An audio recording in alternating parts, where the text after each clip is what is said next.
ডালের বড়া দিয়ে তরকারি করব, তার জন্য আলু কেটে নিয়েছি আর ডালগুলোকে ভিজিয়ে নিয়েছি এই যে বাটিতে। সেগুলো আমি পেস্ট করে নিলাম। এই যে পেস্ট করা হয়ে গেল, দিয়ে সেগুলোকে বাটিতে ঢেলে নিলাম।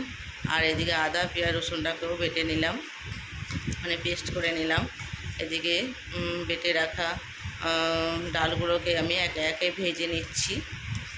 সব ভাজা হয়ে গেল, ডালের বড়া তৈরি করা হয়ে গেল। আর এদিকে ফোড়নে দিয়ে দিয়েছি কালো জিরে আর লঙ্কা, শুকনো লঙ্কা।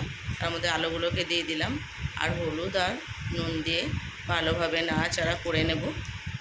নাড়াচাড়া করে আর এদিকে নামিয়ে নিলাম। আর এদিকে আমার মশলাটা তৈরি করছি। তার মধ্যে জিরের গুঁড়ো, ধনের গুঁড়ো, লঙ্কার গুঁড়ো, হলুদ গুঁড়ো সব দিয়ে ভালোভাবে নাড়াচাড়া করে নেব। আর টমেটোও দিয়ে দিয়েছি। দিয়ে যে মশলা যখন হয়ে এসেছে তখন তার মধ্যে আলু ভেজে রাখা আলুগুলোকে দিয়ে দিলাম, দিয়ে ঢেকে দিলাম।